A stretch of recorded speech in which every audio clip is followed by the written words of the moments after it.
बहुत बहुत धन्यवाद। सब लोग हाथ जोड़ें और मेरे पीछे बोलें, ओम नमो भगवते वासुदेवाय।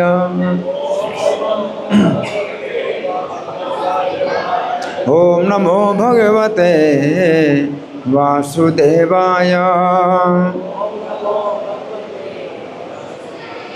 ओम नमो भगवते वासुदेवाय।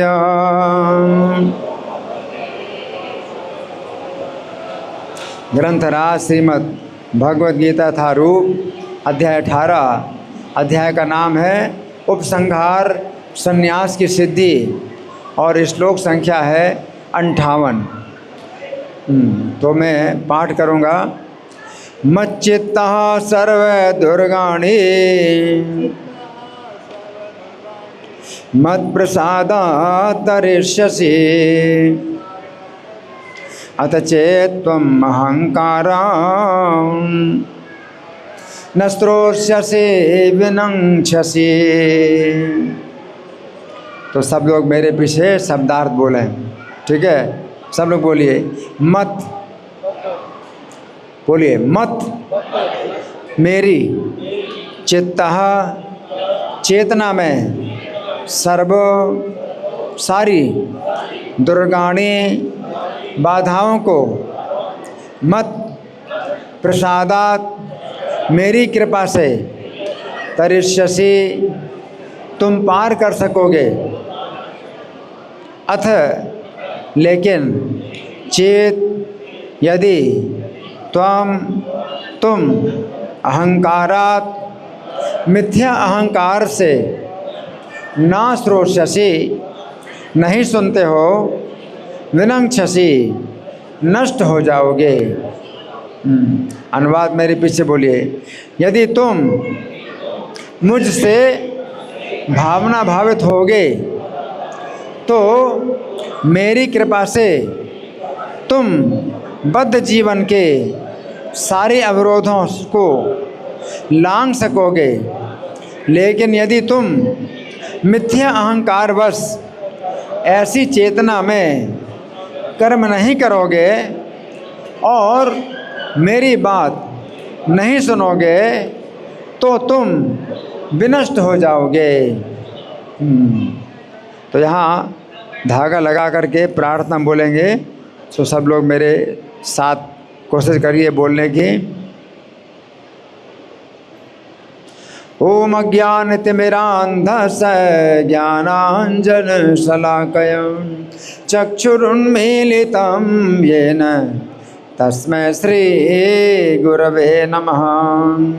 श्रीचैतन्यमनोभीष्टं स्थापितं येन भूतले स्वयं रूपः कदा मह्यं ददाति स्वपदान्तिकं। वन्देऽहं श्रीगुरो श्रीयुतपदकमलं श्रीगुरून् वैष्णवांश्च श्रीरूपं साग्रजातं सहगण रघुनाथान्वितं तं सजीवं साद्वैतं सावधूतं परिजनसहितं कृष्णचैतन्यदेवं श्रीराधा कृष्णपादान् सहगण ललिता श्रीविशाखान्वितांश्च।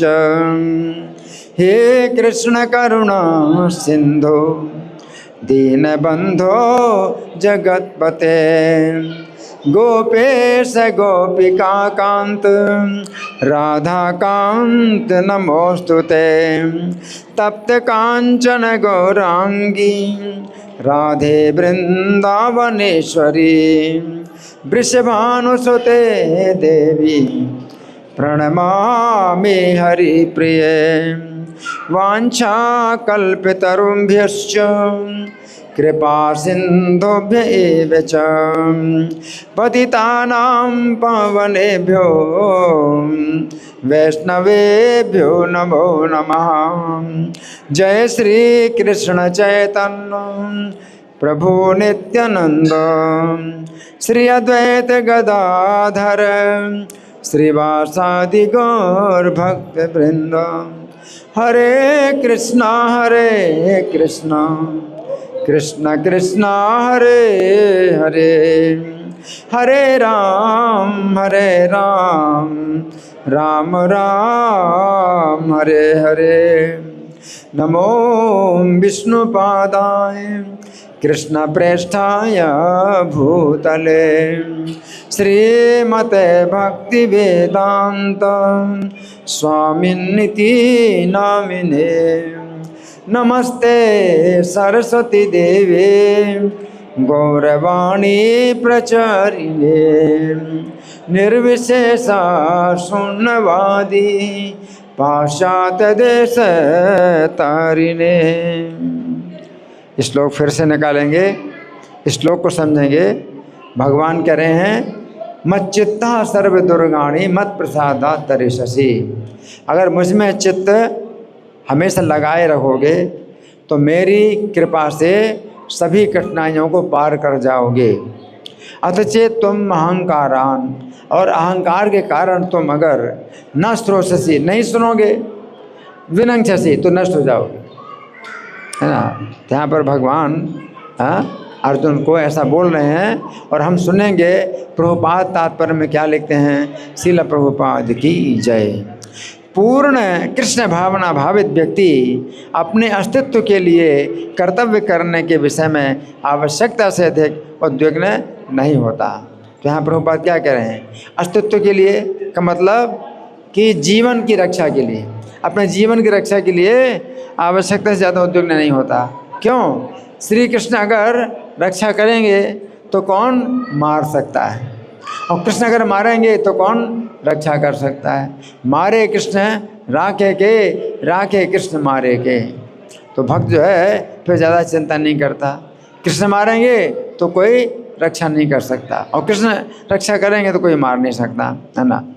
आगे, जो मूर्ख है वो समस्त चिंताओं से मुक्त कैसे रहे, इस बात को नहीं समझ सकता। जो व्यक्ति कृष्ण भावनामृत में कर्म करता है, भगवान कृष्ण उसके घनिष्ठ मित्र बन जाते हैं। वे सदैव अपने मित्र की सुविधा का ध्यान रखते हैं, और जो मित्र 24 घंटे उन्हें प्रसन्न करने के लिए निष्ठापूर्वक कार्य में लगा रहता है, वे उसको आत्मदान कर देते हैं। अतएव किसी को देहात्म बुद्धि के मिथ्या अहंकार में नहीं बह जाना चाहिए। उसे झूठे ही ये नहीं सोचना चाहिए कि वो प्रकृति के नियमों से स्वतंत्र है या कर्म करने के लिए मुक्त है। वो पहले से कठोर भौतिक नियमों के अधीन है, लेकिन जैसे ही वह कृष्ण भावना भावित होकर कर्म करता है तो वह भौतिक दुश्चिंताओं से मुक्त हो जाता है।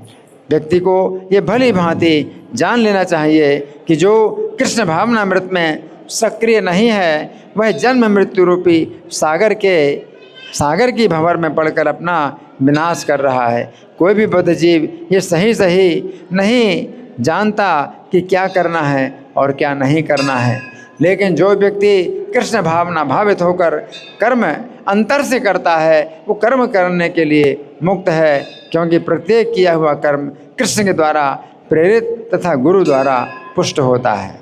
तो यहाँ प्रभुपाद का तात्पर्य समाप्त हुआ। अब हम सुनेंगे इस श्लोक की व्याख्या श्री भगवान ने कहा में कैसी हुई है। तो बड़े ध्यान से सुने।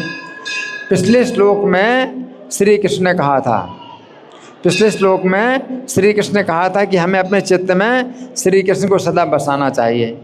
मत चित्ता सत्यम भव। भगवान ने कहा था कि अपने चित्त में हमेशा मुझे बसाओ। उस समय अर्जुन के मन में इस प्रकार की जिज्ञासा उत्पन्न हुई कि श्री कृष्ण ने मुझे आदेश दिया है कि मैं अपने चित्त में सदा श्री कृष्ण को बसाऊं, परंतु ऐसा करने से क्या अनेक कठिनाइयों से भरे हुए संसार में मैं कठिनाइयों को पार कर सकूंगा।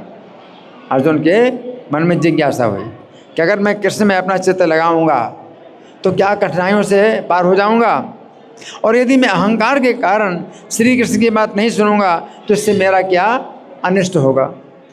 अगर मैं नहीं सुनूं कृष्ण की बात तो मेरा क्या अनिष्ट होगा।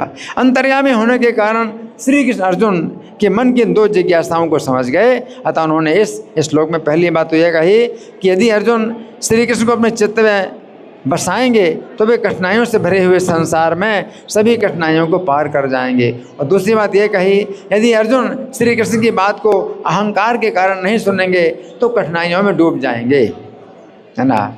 तो पहले सब भगवान क्या कहते हैं कि चित्त में मुझे धारण करने से तुम मेरी कृपा से सभी कठिनाइयों को पार कर जाओगे, है ना। तो यहाँ पर श्री कृष्ण कह रहे हैं कि यदि हम श्री कृष्ण को चित्त में धारण करेंगे तो सभी कठिनाइयों को पार कर जाएंगे। तो शंकराचार्य ने भी एक श्लोक रचा है। शंकराचार्य ने एक श्लोक की रचना की है कि श्री कृष्ण को अपने चित्त में धारण कर पांडवों ने महाभारत युद्ध के रूप में एक ऐसी नदी पार की जो अनेक प्रकार की कठिनाइयों से भरी हुई थी। ये रण नदी, युद्ध की नदी का पांडवों ने पार की, है ना। कैसे? श्री कृष्ण को अपने चित्त में धारण करके, है ना। तो वो कठिनाइयों से भरी हुई थी वो नदी। जिस समय हम नदी को पार करते हैं उस समय नदी में जटाएं ऐसी होती हैं, नदी में जटाएं होती हैं, ऐसी होती हैं जिनमें व्यक्ति ऐसा फंसता है कि वो ना तो आगे जा सकता है ना पीछे जा सकता है।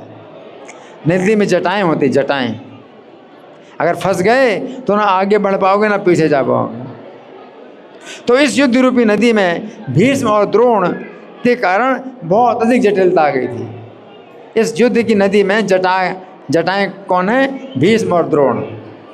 श्री कृष्ण की कृपा से पांडवों ने इस नदी में इन कठिन जटाओं को पार किया। फिर नदी को पार करते समय नदी की धारा बहुत बड़ी कठिनाई उत्पन्न करती है, नदी की धारा। तो इस युद्ध रूपी नदी में कृपाचार्य के रूप में अत्यंत तीव्र धारा की कठिनाई थी। कृपाचार्य, क्योंकि कृपाचार्य को वरदान था कि वे युद्ध में मारे नहीं जाएंगे, हैं, अभी भी जीवित हैं कृपाचार्य। तो श्री कृष्ण की कृपा से पांडवों ने इस तीव्र धारा को भी पार किया। फिर नदी को पार करते समय नदी की तरंगें बहुत अधिक कठिनाई उत्पन्न करती हैं। तरंगें आती हैं, बड़ी जोर से बहाती हैं। तो इस युद्ध रूपी नदी में कर्ण के रूप में अत्यंत भयानक लहर और तरंग की कठिनाई थी। कर्ण बड़ी भयानक लहर थी। श्री कृष्ण की कृपा से पांडवों ने इस भयानक लहर को भी पार किया। फिर नदी को पार करते समय नदी की मगरमच्छ बहुत बड़ी कठिनाई उत्पन्न करते, मगरमच्छ, है ना। तो इस युद्ध रूपी नदी में दो बड़े बड़े मगरमच्छ थे, अश्वत्थामा और विकर्ण, दो बड़े बड़े मगरमच्छ थे। श्री कृष्ण की कृपा से पांडवों ने इन दो मगरमच्छों पर भी विजय पाई। फिर नदी को पार करते समय नदी में भंवर बहुत कठिनाई उत्पन्न करती। भंवर में पड़ गए तो नीचे चले जाएं, नदी की भंवर है। तो नदी, इस युद्ध रूपी नदी में दुर्योधन के रूप में बहुत भयानक भंवर थी, दुर्योधन के रूप में बड़ी भयानक भंवर थी। श्री कृष्ण की कृपा से पांडवों ने इस भंवर पर भी विजय प्राप्त की। तो यहाँ पर श्री कृष्ण कह रहे हैं कि उन्हें अपने चित्त में बसाने से हम उनकी कृपा से सभी कठिनाइयों को पार कर जाएंगे, है ना। तो ये है, अपने चित्त में जो है भगवान को बसा लो, है ना। कोई भक्त जो है अपने नेत्रों में बसाते हैं, है ना। हमारे ध्यान में आओ प्रभु, आँखों में बस जाओ, मेरी आँखों में बस जाओ, है ना। है तो अगर चित्त में नहीं बसाना, आँखों में बस जाएं भगवान, तो भी जो है बड़ी रक्षा हो जाएगी, है ना। हमारे मन में बस जाएं भगवान तो बड़ी रक्षा हो जाएगी। तो यहाँ पर श्री कृष्ण कह रहे हैं कि उन्हें चित्त में बसाने से हम उनकी कृपा से सभी कठिनाइयों को पार कर जाएंगे। अब जैमिनी अश्वमेध पर्व में अध्याय संख्या 53 में वर्णन आता है कि चंद्रहास नाम के एक श्री कृष्ण भक्त थे। क्या नाम था? चंद्रहास नाम के एक श्री कृष्ण भक्त चंदनावतीपुरी के शासक कुलिंद के महल में उनके पुत्र के रूप में रहते थे। राजा कुलिंद थे चंदनावतीपुरी के शासक, उनके घर में रहते थे चंद्रहास, पुत्र के रूप में रहते थे। हाँ, परंतु उनका वध करने के लिए, उस चंद्रहास का वध करने के लिए कुंतलपुर के राजमंत्री धृष्टबुद्धि ने एक चाल चली। चंद्रहास का वध करने के लिए, है ना, ये राजनीति कहलाती है ना, पॉलिटिक्स। तो ऊपर से कुछ नहीं बोलते, उल्टा कुछ नहीं बोलते, लेकिन काम उल्टा करते हैं। तो राजमंत्री धृष्ट बुद्धि था, तो चंद्रहास की हत्या करने के लिए चाल चली उसने। धृष्ट बुद्धि ने अपने पुत्र मदन को पत्र लिखा, धृष्ट बुद्धि ने अपने पुत्र मदन को पत्र लिखा कि चंद्रहास को शीघ्र ही विष दे दे। अब वो पत्र धृष्ट बुद्धि ने मुद्रित करके चंद्रहास को दे दिया, सील पैक कर दिया और चंद्रहास के हाथ में दे दिया। अब चंद्रहास को कुछ पता नहीं इस पत्र में क्या लिखा, और पत्र में क्या लिखा था कि चंद्रहास को जल्दी ही विष दे दो। धृष्ट बुद्धि ने और सील कर दिया कि ये पत्र मदन को दे देना ना, और चंद्रहास से कहा कि पत्र की मुद्रा को नहीं खोलना, सील नहीं खोलना, तो सील तोड़ेगा मदन और पढ़ेगा, तुम केवल पत्र दे देना। धृष्ट बुद्धि ने कहा सील नहीं तोड़ना तुम, हैं, पत्र को दे देना सील बंद किया हुआ, वो सील तोड़ करके पत्र पढ़ेगा। हाँ, कौन पढ़ेगा? उसका पुत्र मदन पढ़ेगा, है ना। परंतु चूंकि चंद्रहास के चित्त में श्री कृष्ण बसे हुए थे,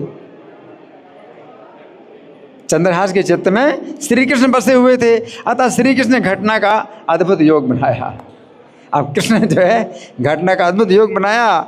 जिस समय चंद्रहास कुंतलपुर के बाहर उपवन में पहुंच गए, उस समय कुछ समय के लिए सो गए। वो पैदल चले, बहुत दूर पैदल चले। अब वो कुंतलपुर के उपवन में आ गए तो थोड़ा विश्राम किया, सो गए। उस समय धृष्ट बुद्धि की युवती कन्या थी, धृष्ट बुद्धि की युवती कन्या जिसका नाम विषया था। अब धृष्ट बुद्धि ने अपने पुत्र मदन को पत्र में लिखा था कि चंद्रहास को जल्दी ही विष दे दो। तो उसकी पुत्री, धृष्ट बुद्धि की पुत्री विषया नाम की थी, वहाँ पर आई और चंद्रहास के सौंदर्य से आकर्षित हो गई। सो रहा है, ये कितना सुंदर युवक है, तो सौंदर्य से आकर्षित हो गई और उसने चंद्रहास की जेब में रखे हुए पत्र को निकाल कर देखा और सोचा उसके पिता धृष्ट बुद्धि ने इस युवक को विष देने की बात क्यों लिखी है। उसने सील तोड़ करके पत्र पढ़ लिया और सोचने लगी कि मेरे पिता ने इस सुंदर युवक को विष देने की बात क्यों लिखी है। शायद मेरे पिता ने विषया अर्थात मुझे देने की बात लिखते हुए भूल से विष लिख दिया है। वो लड़की सोचती है कि विषया मेरा नाम है, तो मेरे पिता ने ये लिखा कि विषया दे दो इसको, तो गलती से विष लिख दिया। तो श्री कृष्ण ने विषया के हृदय में कुछ ऐसी प्रेरणा उत्पन्न की, उसने पत्र में विष के स्थान पर विषया लिख दिया और पत्र को आम की गोंद से पुनः सील बंद कर दिया। और उपवन में आम के पेड़ थे, आम की गोंद से जो है फिर से सील बंद कर दिया और चंद्रहास की जेब में डाल दिया। इस प्रकार विषया के भाई मदन ने उस पत्र को पढ़कर यथाशीघ्र अपनी बहन विषया का विवाह चंद्रहास के साथ कर दिया। हरि बोल। यहाँ पर समझने की बात यह है कि चंद्रहास को कुछ भी पता नहीं था कि जो पत्र उन्हें दिया गया था उसमें चंद्रहास को विष देने की बात लिखी हुई थी। फिर चंद्रहास को कुछ भी पता नहीं चला कि जिस व्यक्ति अर्थात मदन के पास वो पत्र पहुंचना था, उस पत्र में मदन की बहन विषया ने पत्र में विष के स्थान पर विषया लिख दिया है। चंद्रहास को कुछ भी पता नहीं, कुछ पता नहीं। चंद्रहास ने तो अपने चित्त में केवल श्री कृष्ण को ही बसाया हुआ था, केवल कृष्ण को बसाया, बाकी तो सब काम कृष्ण ही कर रहे हैं। केवल चित्त में कृष्ण को बसाया हुआ था, है ना। तो श्री कृष्ण को अपने चित्त में धारण करने से श्री कृष्ण की कृपा से चंद्रहास मृत्यु के संकट से बच गए और उन्हें विष के स्थान पर विषया नाम की एक श्रेष्ठ पत्नी प्राप्त हो गई। तो यहाँ पर श्री कृष्ण कह रहे हैं यदि हम श्री कृष्ण को अपने चित्त में धारण करेंगे तो श्री कृष्ण की कृपा से हम सभी कठिनाइयों को पार कर जाएंगे। अब इस श्लोक में दूसरी पंक्ति के शब्द हैं, यदि तुम मेरी बात नहीं सुनोगे तो नष्ट हो जाओगे। क्या मतलब? हम अगर सोचेंगे नहीं हमें कृष्ण की बात नहीं सुनते, हमें क्या जरूरत है कृष्ण को चित्त में धारण करने की, हम अपने आप जो है कठिनाइयों से का सामना करेंगे। ऐसा होता है ना, लोग अहंकार के कारण क्या बोलते हैं कि हम सिर नहीं झुकाएंगे कृष्ण को, हम कृष्ण को सिर नहीं झुकाएंगे, हम खुद सामना करेंगे कठिनाइयों का, है ना। तो ये क्या है? मूर्खता है, अहंकार, अहंकार है, मूर्खता है। क्यों? कोई व्यक्ति कितना भी बड़ा तैराक हो, सोचे कि समुद्र को पार कर लूँ, कि मुझे नौका की जरूरत नहीं है, मैं खुद ही अपने बल से समुद्र पार करूँगा, तो क्या है? मूर्खता है, मूर्खता है। इस संसार में जो कठिनाइयाँ हैं तो आप जो है उनसे बच नहीं सकते, बहुत जो है कठिनाइयाँ हैं, बहुत कठिनाइयाँ हैं। लेकिन कृष्ण जो है कि चरणों की नौका में बैठोगे तो आप आसानी से पार कर जाओगे, है ना।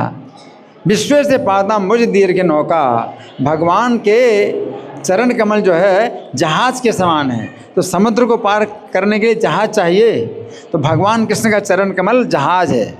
तो भगवान कृष्ण के चरण कमलों का सहारा लेकर के आप संसार रूपी समुद्र को पार कर सकते हैं, अपने बल पर आप पार नहीं कर सकते हैं। तो यहाँ पर श्री कृष्ण कह रहे हैं यदि हम अहंकार के कारण श्री कृष्ण की बात नहीं सुनेंगे हैं तो नष्ट हो जाएंगे। कृष्ण कहते हैं मेरी शरण में आओ, हाँ मेरा स्मरण करो। आपको ना, हमें किसी की शरण नहीं लेनी, हमें किसी की शरण नहीं लेनी है, हमें किसी का स्मरण नहीं करना, हम अपने बल पर ही जो कठिनाइयाँ पार करेंगे तो नष्ट हो जाएंगे। भागवत के 10वें स्कंद के अंतर्गत अध्याय संख्या 56-57 में वर्णन आता है कि द्वारका में रहने वाले सत्राजित नामक एक यादव को, यदुवंशी सत्राजित नाम के एक यादव को सूर्यदेव ने स्यमंतक मणि प्रदान की। सूर्य देवता ने क्या प्रदान की? स्यमंतक मणि प्रदान की। उस समय श्री कृष्ण ने सत्राजित से अनुरोध किया कि उसे ऐसी श्रेष्ठ मणि राजा उग्रसेन को दे देनी चाहिए। भगवान का ये कहना था कि भाई अगर आपके पास इतनी बड़ी बहुमूल्य मणि है तो राजा को दो, राजा को देना चाहिए। और राजा कौन है? उग्रसेन है, राजा उग्रसेन को दे देना चाहिए। ये आग्रह तो श्री कृष्ण ने सत्राजित से किया, परंतु अहंकार के कारण सत्राजित ने श्री कृष्ण की बात नहीं सुनी, कुछ उत्तर नहीं दिया। भगवान ने कहा कि ये श्रेष्ठ मणि आप राजा उग्रसेन को दे दो, द्वारका के राजा उग्रसेन हैं, उनको दे दो। तो सत्राजित ने कृष्ण की बात सुनी, कोई उत्तर नहीं दिया। इसका मतलब क्या? नहीं सुनी। तो सत्राजित ने श्री कृष्ण की बात नहीं सुनी और उस मणि को अपने घर में रख लिया। इस अपराध के फलस्वरूप एक ऐसी घटना हुई, उस मणि को अपने गले में बांधकर उसका भाई प्रसेनजित वन में गया। सत्राजित का छोटा भाई था प्रसेनजित, उस मणि को गले में बांध करके वन में गया प्रसेनजित, और एक सिंह ने उसे वध कर दिया। एक सिंह ने उसका वध कर दिया और वो मणि ले ली। फिर जाम्बवान ने उस सिंह को मारकर वो मणि ले ली। ये तो एक दुर्घटना हुई, परंतु फिर एक दूसरी दुर्घटना भी हुई। सत्राजित ने पूरी द्वारका में कानों कानों ये समाचार फैला दिया कि शायद श्री कृष्ण ने मेरे भाई प्रसेनजित का वध करके वो मणि ले ली। अब देखो और अपराध किया। क्या अपराध किया?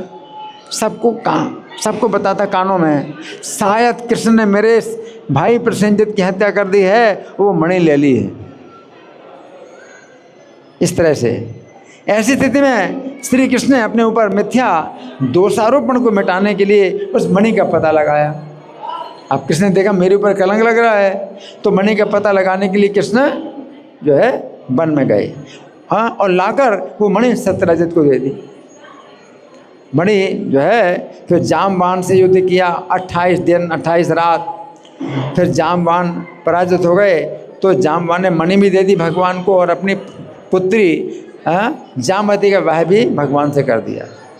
अब भगवान जो है मणि को लेकर के और जामवती अपनी पत्नी को लेकर के द्वारका वापस आए।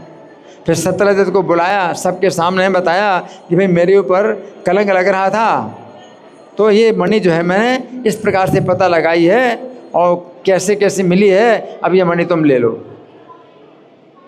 सत्यरजत को मणि वापस कर दी।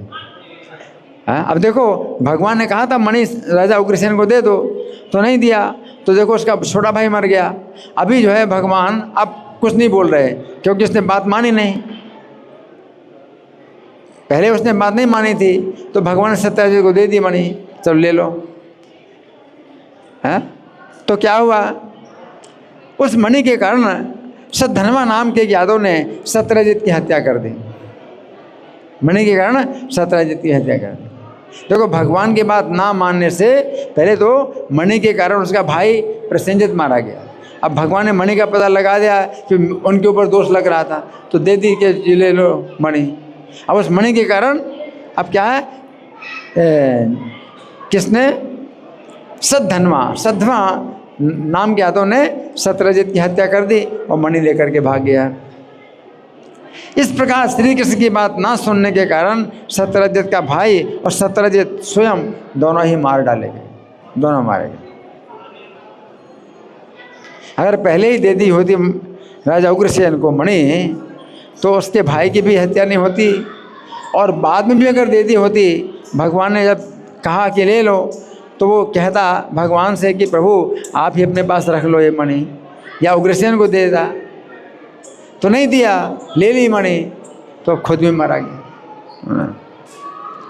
तो दोनों मारे गए। तो यहाँ पर श्री कृष्ण कह रहे हैं यदि हम अहंकार के कारण श्री कृष्ण की बात नहीं सुनेंगे तो हम विनष्ट हो जाएंगे, है ना। तो यहाँ पर श्री कृष्ण कह रहे हैं यदि हम अहंकार के कारण श्री कृष्ण की बात नहीं सुनेंगे तो नष्ट हो जाएंगे। श्री कृष्ण की बात यही है कि हम अपने चित्त में श्री कृष्ण को बसाएं। भगवान क्या कहते हैं, जो सबसे गोपनीय है, भगवान कहते हैं मन मना भव, मेरे मन वाले हो, यानी मुझको अपने मन में बसाओ। तो कृष्ण को अगर अपने मन में बसाओगे तो आप जो है बहुत सी कठिनाइयों से बच जाओगे। कृष्ण को अपने मन में बसाना, है ना। तो श्री कृष्ण की बात यही है कि हम अपने चित्त में श्री कृष्ण को बसाएं, और यदि हम अहंकार के कारण श्री कृष्ण की बात नहीं सुनते हैं, अर्थात यदि हम सोचते हैं कि हम स्वयं कठिनाइयों का सामना अपने बल पर करेंगे तो हम नष्ट हो जाएंगे, अर्थात कठिनाइयों के समुद्र में डूब जाएंगे।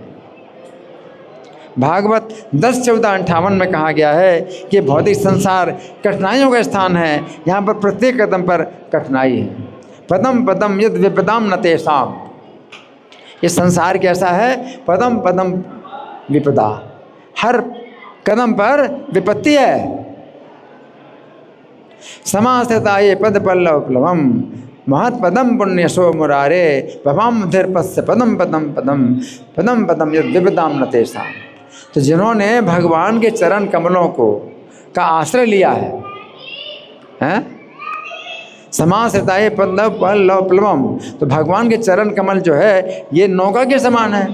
और संसार समुद्र में अगर हम नौका का आश्रय लेते हैं, भगवान के चरण कमल रूपी नौका का आश्रय लेते हैं, तो भवाम उदरवत्स पदम, तो ये भव समुद्र कैसा हो जाता है, बछड़े के खुर से बने गड्ढे के बराबर।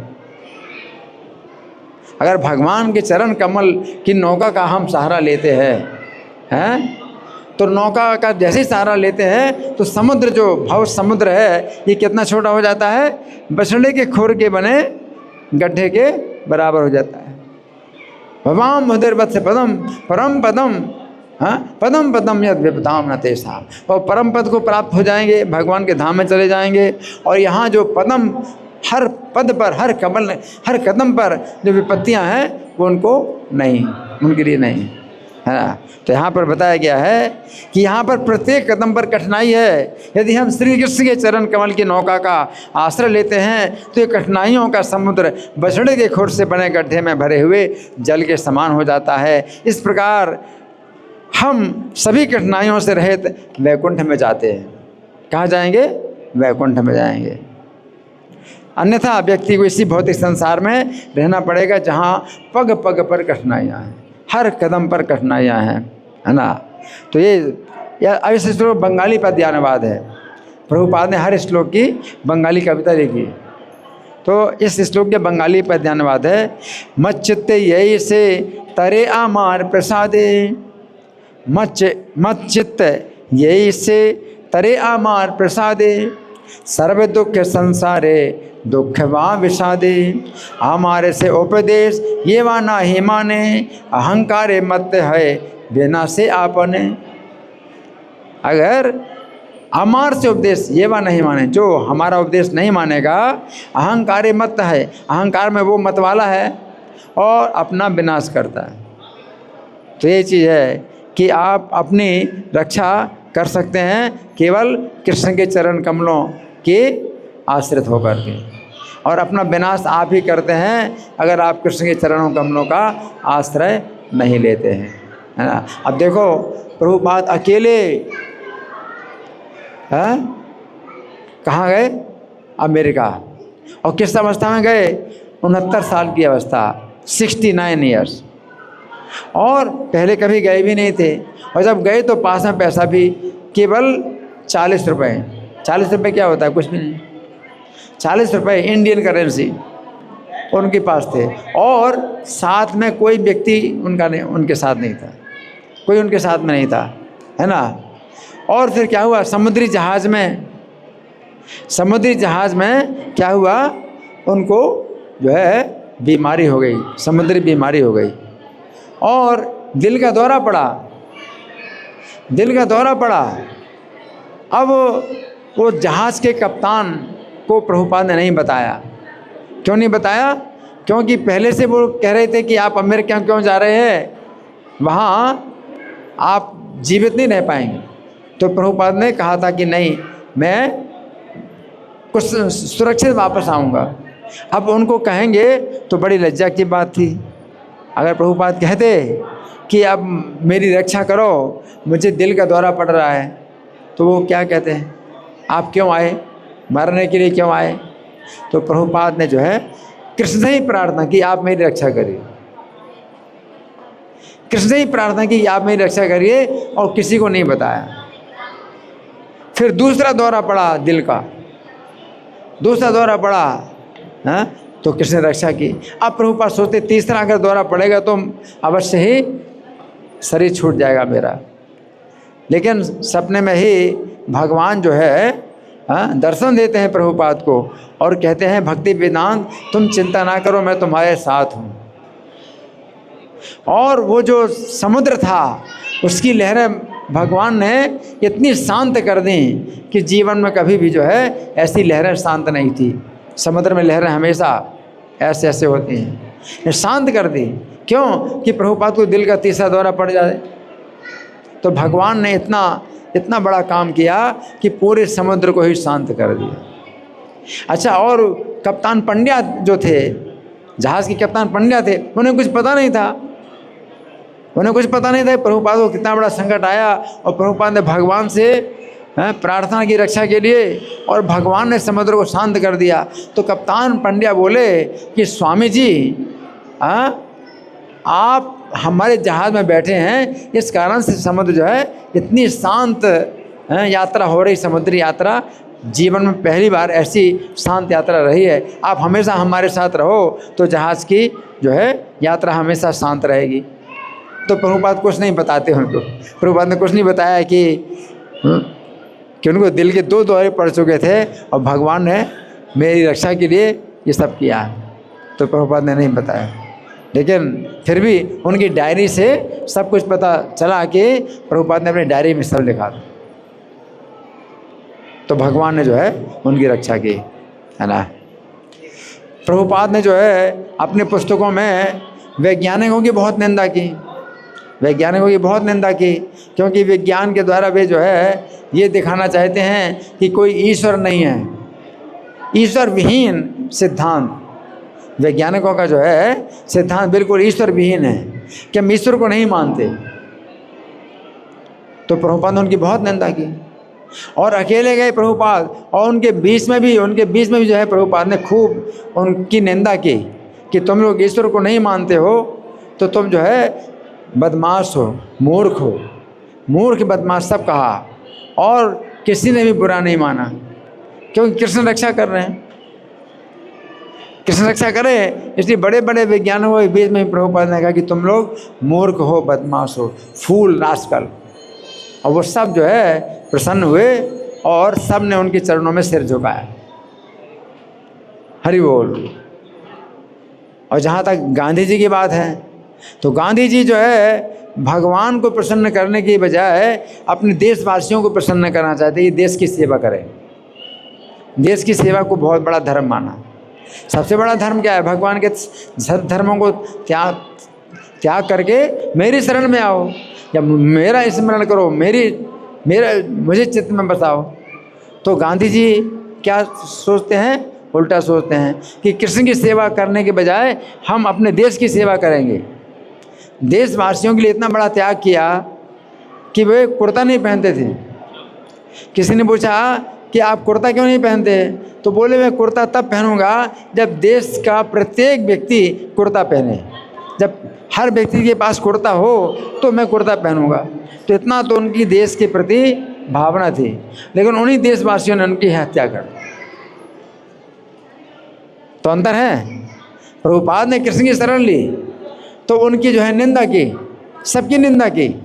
जो कृष्ण को नहीं मानते सबकी निंदा की, और कृष्ण ने उनकी रक्षा की।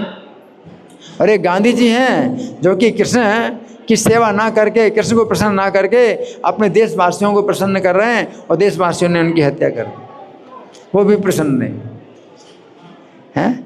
इससे क्या पता चलता है कि कृष्ण को प्रसन्न करने से सभी प्रसन्न होते हैं, और कृष्ण को अगर प्रसन्न नहीं करते तो सबको प्रसन्न करो, नहीं कोई प्रसन्न नहीं होगा। ये अंतर है। एक साधे सब सधे, सब साधे सब जाए। रहीम सींचे मूल को फूड़े फले हराए। रहीम कवि ने जो दोहा लिखा है तो वो जो है सिद्धांत की बात है। एक साधे सब सधे, अगर भगवान सृष्टि की जड़ हैं तो अगर उनको प्रसन्न कर लोगे तो सब साधे, उनको साधे सब सध जाते हैं, तो सब प्रसन्न हो जाते हैं। और सब साधे सब जाएं, लेकिन उसको एक को ना साध करके सबको साधोगे और सब जाएंगे, कोई नहीं सधे। अगर हम वृक्ष की जड़ को सिंचन करते हैं तो पूरे वृक्ष की तनाएं, तने, शाखाएं, पत्तियां सब फूलते फलते और हरे भरे रहते हैं। और आप जो है जड़ को सिंचन ना करो, आप कहें नहीं तो हम तो फूलों को, पत्तियों को सिंचन करेंगे, तो क्या होगा? फूल, पत्ती और शाखाएं कोई भी सिंचित नहीं होती, सब सूखे सूखे रहेंगे। इसलिए कृष्ण को अगर आप प्रसन्न करते हैं तो आपके ऊपर सबकी कृपा होगी, सब प्रसन्न होंगे। और अगर आप कृष्ण को प्रसन्न ना करके सबको प्रसन्न करते हैं, कोई प्रसन्न नहीं होगा। कृष्ण भी प्रसन्न नहीं होंगे और कोई भी प्रसन्न नहीं होगा। तो बहुत बड़ा विज्ञान है ना। यथा स्कंद शाखा नाम तरुर्मूलावसेचनम एवं आराधनम विष्णु सर्वेषाम् आत्मनस्य ही। जैसे कि वृक्ष की जल को सिंचन करने से वृक्ष का तना और शाखाएं सब का सिंचन हो जाता है, उसी प्रकार से कृष्ण की आराधना करने से सबकी आराधना हो जाती है और अपनी भी आराधना हो जाती है। तो ये अंतर है। तो आज के श्लोक में भगवान क्या कहते हैं कि मुझ में चित्त लगाओगे तो मेरी कृपा से सब कठिनाइयों को पार कर जाओगे, है ना। तो इस संबंध में हमारे पास अभी कुछ समय है। आप लोगों की ओर से कोई प्रश्न है, कोई चर्चा है, या मैं प्रश्न करूं? मैं प्रश्न करूं? ठीक है, मैं प्रश्न कर रहा हूं। तो भगवान ने जो कहा कि मुझ में चित्त को लगाओगे, हमेशा चित्त में मेरा अगर बसाओगे मुझे, तो सब कठिनाइयों को पार कर जाओगे। तो इस एक कथा हमने जो सुनाई जैमिनी अश्वमेध पर्व की, वो क्या कथा है? कौन बताएगा? इनको माइक दो। हाँ, कौन बताएगा? जैमिनी अश्वमेध पर्व की कथा है, इनको दो, इनको माइक दो। हाँ प्रभु जी, पहले क्या नाम है उसके मणि वाली कथा कह रहे हो प्रभु जी? मणि वाली कथा कह रहे हैं ना, मणि वाली। चलो मणि वाली बता दो। मणि देने के लिए उसको कृष्ण भगवान के भक्त को बोला कि मणि कृष्ण भगवान को देने के लिए, तो वो मणि नहीं, सत्यजित लेटर वाली कह रहे हो आप, लेटर वाली। सत्यजित को सूर्यदेव ने सेमंतक मणि दी थी। हाँ हाँ हाँ, नहीं, लेटर वाली कह रहे हो क्या, जो लेटर वाली कह रहे हैं क्या आप प्रभु जी, लेटर वाली? अभी मणि वाली पहले आप बोल रहे तो मणि वाली बताओ। मणि, एक मणि थी, सूर्य भगवान ने उसको कृष्ण भगवान को देने के लिए कहा था उनको। माइक पर बोल। कृष्ण भगवान को देने के लिए कहा था। कृष्ण भगवान को देने के लिए कहा किसने? सूर्य भगवान ने मणि को। नहीं, कौन बताएगा? सूर्यदेव ने मणि को किसे दिया था? किसको दिया था मणि? नहीं, कृष्ण भगवान को देने के लिए बोला था कि ये मणि उन कृष्ण भगवान को दे दीजिएगा, लेकिन उसने दी नहीं। किसने बोला था? सूर्य भगवान ने। नहीं, सूर्य देवता ने सेमंतक मणि सत्यजित को दी थी। सत्यजित को दी थी, तो सत्यजित ने जो है सबको दिखाने के लिए, देखो मुझे सूर्य देवता ने मणि दी हाँ। है ना, तो भगवान कृष्ण के पास आए। तो भगवान कृष्ण ने कहा कि देखो इतनी कीमती चीज़ है तो राजा के पास होना चाहिए। हाँ। अगर बहुत कीमती चीज़ हो और आप अपने पास रखोगे तो आपका जीवन खतरे में पड़ जाएगा। फिर भी उसने दी नहीं, तो उन्होंने दी नहीं मानी। फिर वो उसका भाई, उनके भाई जो थे प्रसेनजीत, वो गांव में उसे जंगल में लेके चले गए, तो उससे उनका छोटा भाई, हाँ उनका छोटा भाई प्रसेनजीत तो मणि को गले में बांध करके जंगल में गया। फिर उससे उसका वहां पर उसका वध हो गया उस मणि के चक्कर में। किसने मारा उसको? किसने उसको मारा? प्रसेनजीत को एक शेर ने मारा। शेर ने, हाँ शेर। और शेर मणि ले गया। शेर मणि, फिर क्या हुआ? शेर से मणि फिर किसने ली? जांबवान ने ली। हाँ, जांबवान ने शेर को मार दिया और मणि ले ली। फिर जो प्रसेनजीत के भाई थे, जिनको मणि मिली हुई थी, जिन्होंने कृष्ण भगवान की बात नहीं मानी थी, उन्होंने पूरे गांव में ये वाली बात फैला दी द्वारका में कि कृष्ण भगवान ने मेरी मणि ले ली। हाँ, द्वारका में सबके कानों ये बोल दिया कि शायद कृष्ण ही प्रसेनजीत को मार दिया और मणि ले ली, और मेरी मणि ले ली। फिर अब देखो भगवान की बात भी नहीं मानी, अब भगवान को बदनाम भी कर रहा है। दूसरा, ये बहुत दूसरा अपराध उसने कर दिया। एक तो बात नहीं मानी, पहला अपराध, और फिर पहला अपराध तो उसने बात नहीं मान के करी, और दूसरा अपराध उन पे गलत एलिगेशन भगवान को और बदनाम कर रहा है जी। तो फिर भगवान ने क्या किया? भगवान ने फिर दोबारा उस मणि को ढूंढ के उसे दे दिया कि तुम्हारी मणि ये रही। भगवान ने उसको दे दिया और मणि दे दी कि तुम मेरी बात नहीं मानते हो तो ठीक है, ले लो मणि, ले लो। फिर उसको ले लिया उसने दोबारा ले लिया। फिर उस मणि के चक्कर में उसका भी वध हो गया। फिर सतधनवा ने सत्यजित का वध कर दिया। हाँ। वो मणि लेकर भाग गया। तो मतलब भगवान की बात ना मानने से विनष्ट हो जाता है आदमी, नष्ट हो जाता है। तो ये जो है भगवान की बात ना माने तो इस प्रकार से विनाश होता है। और चित्त में समाने वाली जो कथा आपने सुनाई थी, भगवान को चित्त में बसाने वाली जो कथा सुनाई थी, वो इस प्रकार है कि कृष्ण भगवान जी का भक्त था, वो हमेशा अपने मन में कृष्ण, क्या नाम था उस भक्त का? चंद्रहास। हाँ। हमेशा अपने चित्त में भगवान को बसाए रखता था। हाँ, भगवान को चित्त में बसाया। उसने फिर किसी ने उसे एक लेटर दिया कि अब मदन जी को ये लेटर दे देना, मेरे पुत्र को। किसने दिया लेटर? उसका नाम धृष्टबुद्धि, मंत्री धृष्टबुद्धि ने लेटर दिया। वो लेटर दिया कि मेरे पुत्र मदन को ये लेटर दे देना, लेकिन मेरे पुत्र मदन को लेटर दे देना, लेकिन इसे खोलना मत आप। और तो आप नहीं खोलना। हाँ, फिर वो लेटर को सील करके वो लेके चला गया। सील करके। और लेटर में क्या लिखा था? लेटर में उसको लिखा था कि मदन को लिखा था कि इसे विष दे दो। हाँ, इस चंद्रहास को तुम विष दे दो। हाँ, विष दे दो। हाँ, फिर जल्द से जल्द विष देने के लिए बोला था। फिर वो गए, वो एक किसी उपवन में रेस्ट करने लग गए। नहीं, उससे जो कुंतलपुर के उपवन में आ गए। हाँ, उसी में रेस्ट करने लग गए, रेस्ट करने लगे। हाँ, फिर उसके बाद एक उनकी पुत्री विषया आई। वो उनको देख के थोड़ी लोभित हो गई, इतना अच्छा युवक है, उसको देख के लोभित हो गई, आकर्षित हो गई उसके प्रति। फिर उन्होंने लेटर उसकी जेब से निकाल के पढ़ लिया। फिर उन्होंने कहा कि तो मेरे पिताजी का लेटर है, इसमें इन्हें इतने अच्छे युवक को विष देने की बात क्यों लिखी हुई है? तो उन्होंने विषय का विषया कर दिया। ये सिर्फ केवल, फिर उसके बाद ये लेटर उन्होंने मदन को दे दिया। मदन ने ये लेटर देख करके उसकी अपनी बहन का विवाह उनसे करा दिया। ये सब केवल कृष्ण भगवान की कृपा से ही हो सकता है, क्योंकि उनके चित्त में कृष्ण भगवान थे। ये जो है मतलब ऐसे भगवान रक्षा करते हैं, है ना। तो बड़ी सुंदर जो है ये सब ऐसी घटनाएं हैं। भगवान अपने भक्तों की रक्षा करते हैं, है ना।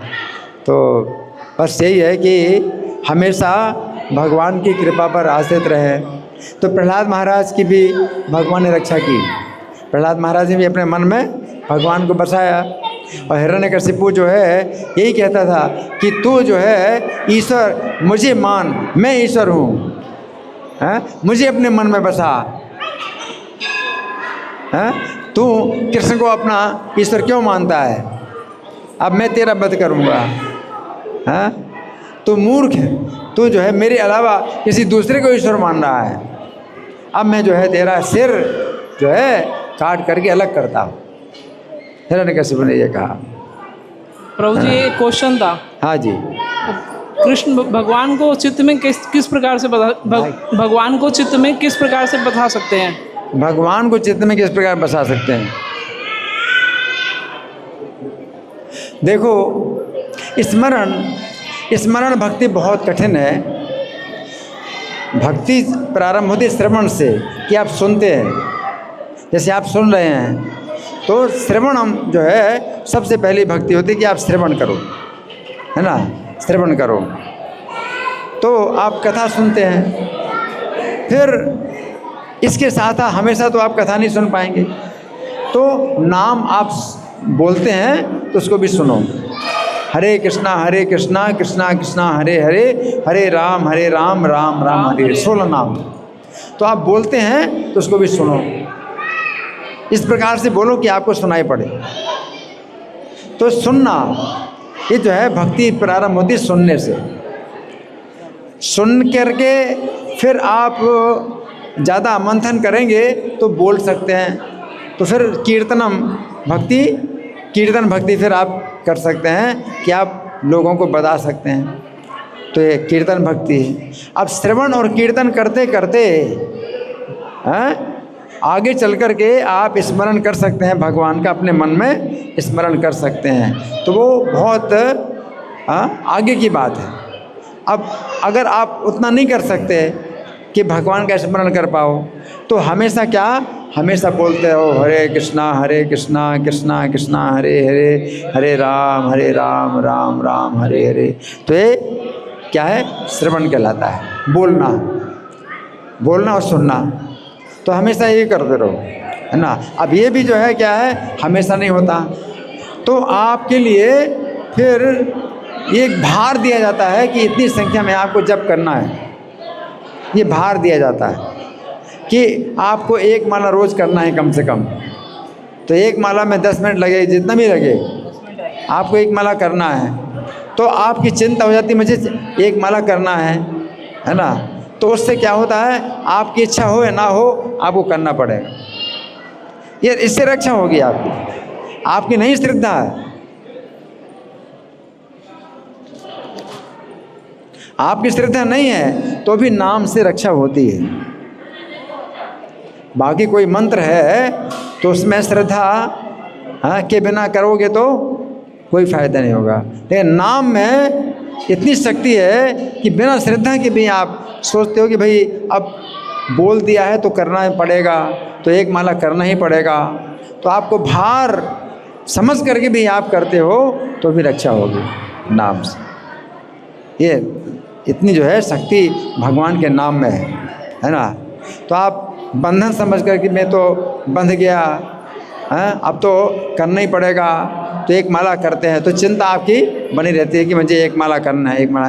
तो ये चिंता जो है आपकी रक्षा करेगी, है ना। और 1 माला से फिर 2 माला, 3 माला, 16 माला। तो हमारी चिंता होती है 16 माला करने की। जब तक 16 माला ना हुई तो चिंता जो है हमारी बनी रहती है दिन भर कि 16 माला करना है। अब कितना हो गया? अभी 2 माला हुई है, अरे अभी तो 14 माला करना है, और क्या करो और करो।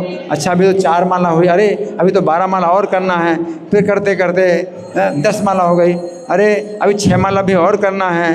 करते करते अभी 12 माला हो गई, अरे 4 माला तो और करना है।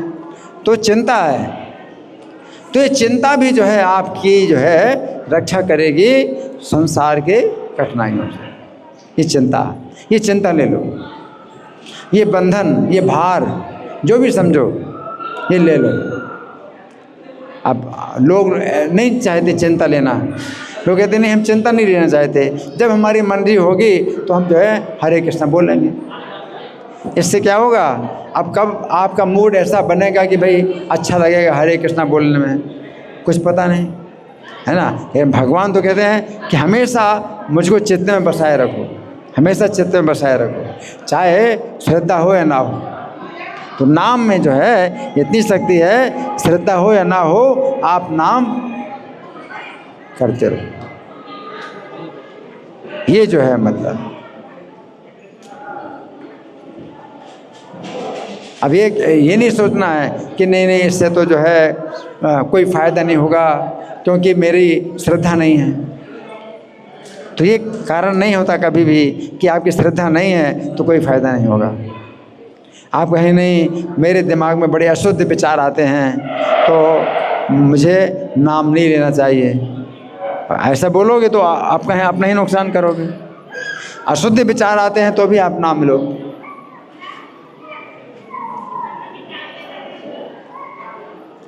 कलयुग में 2 कार्य निश्चित फल देने वाले हैं, एक गंगा स्नान, दूसरा हरि नाम। गंगा स्नान में इतनी शक्ति है, गंगा स्नान में इतनी शक्ति की श्रद्धा ना हो तो भी गंगा स्नान का फल मिलता है। सोचिए कोई मर गया, मर करके नरक चला गया और उसके शरीर की हड्डी अगर कहीं मिल जाए और उसको गंगा जी में डाल दिया तो नरक से निकल जाएगा वो। सोचिए कितनी शक्ति है। अब वो कहाँ नरक में है पड़ा हुआ, वो थोड़ी गंगा जी को याद कर रहा है और उसकी हड्डी जो है गंगा जी में पड़ गई और नरक से वो छूट गया। या भस्म, उसके शरीर को जला करके जो भस्म है वो गंगा जी में अगर डाल दी तो नरक से वो निकल जाएगा। तो गंगा स्नान में शक्ति है,